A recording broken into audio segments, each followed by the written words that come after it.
नमस्कार, वर्षा teller YouTube चॅनेलमध्ये तुमचं स्वागत आहे. आज आपण न्यू फुगाबाही कटिंग करणार आहे. त्यासाठी मी हा डबल कपडा फोल्ड करून घेतला आहे आणि 2 इंचाला एक मार्किंग केली आहे. तिथून वर बाही उंची 5 इंच घेतली आहे आणि 1.5 इंच पपसाठी कपडा घेतला आहे. चुन्यांसाठी 5 ते 6 इंचाला एक मार्किंग करून घ्या. मी 5 इंचाला केली आहे आणि सरळ लाईन आखून घेतली. इथून पुढं जे आपले बाही उंची प्लस 2 इंच आपण क्रॉस कटिंगसाठी घेतला आहे, 7 इंचाला एक मी सरळ लाईन आखून घेतली आहे. जिथून आपण सरळ लाईन आखले तिथून पुढं तुम्हाला छातीचा चौथा भाग घ्यायचा आहे आणि मुंडा उतार 3.5 इंच घेतला आहे आणि बाहीचा मागील मुंडा शेप दिला आहे. जिथं आपण 1.5 इंच पपसाठी वाढवलं आहे वर, ह्याप्रमाणे मुंडा शेप फिरवायचा आहे वरपर्यंत. आणि छाती दंडघेर प्लस शिलाई मार्जिनिंग 2 इंच घ्या. मी 1 इंचच घेतली आहे. इथून तुम्हासनी दंडघेरापर्यंत 2 ते दंडघेर क्रॉस लाईन आखून घ्यायची आहे आणि पुढीलही मुंडा शेप द्यायचा आहे. आपली बाही आखून कंप्लीट आहे. सेम आपण परफेक्ट आखले त्याप्रमाणे कटिंग करून घेत आहे. इथं तुम्हासनी 1 इंच न प्लस करता 2 इंच दंडघेरामध्ये प्लस करायचं आहे आणि क्रॉस हे 2 इंच जे आपण वाढवलं होतं वर, ते क्रॉस आपण कट करून घेतलं आहे. आणि मी 5 इंच चुन्यांसाठी सोडलं होतं, तिथून पुढे 1 इंच म्हणजे 6 इंचाला कट मारून घेतले आहेत.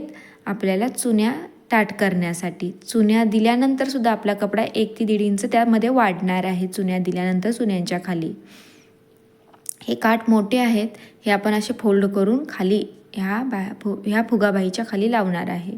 आणि जिथं आपण कट मारून घेतलेत तिथं त्याच्यामध्ये आपल्याला चुन्या द्यायच्या आहेत पूर्ण खाली वर दोन्ही बाजूला. हे काठ नवीन पद्धतीने आपण अटॅच करणार आहे, त्यामुळं काठ आपण सरळ न ठेवता मधनं कट करून घेतले. आणि खूप मोठे काठ आहेत तर मी त्यांना एकमेकाला असे फोल्ड करून एक शिलाई मारून घेते.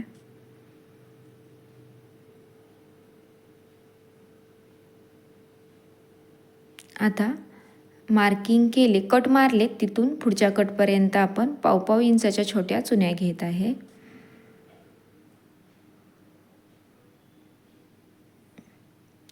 सेम आपल्याला फुगाबाहीप्रमाणेच आकायचं आहे. कटिंग पण सेम करायचं आहे. फक्त ही न्यू बाही खाली आपण एक्स्ट्रा 2 इंच घेतले आणि तो क्रॉस कट केला आहे.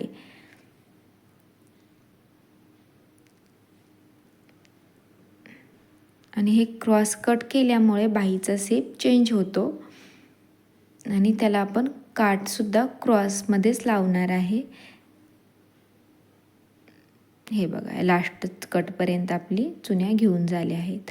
परत आपल्याला खालील भागाचा मध्य काढायचा आहे.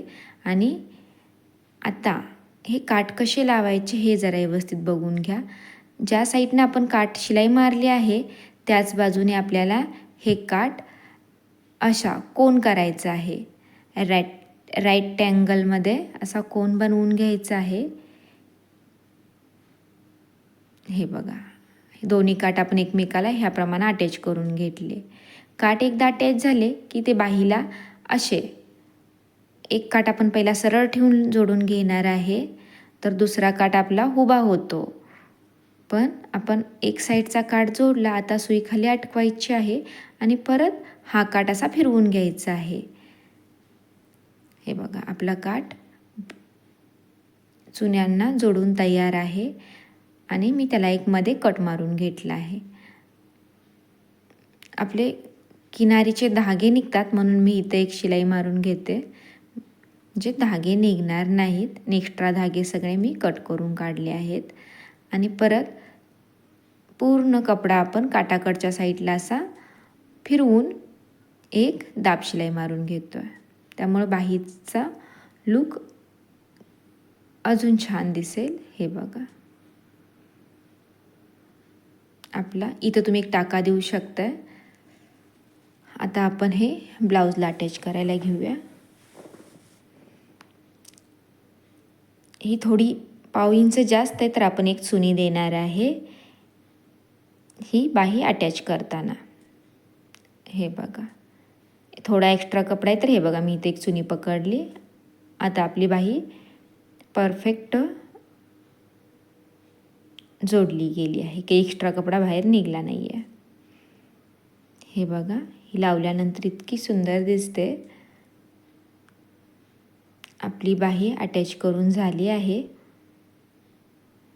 आता तुम्ही फिटिंग पण करून घ्या. थँक्यू. व्हिडिओला लाईक करा, शेअर करा.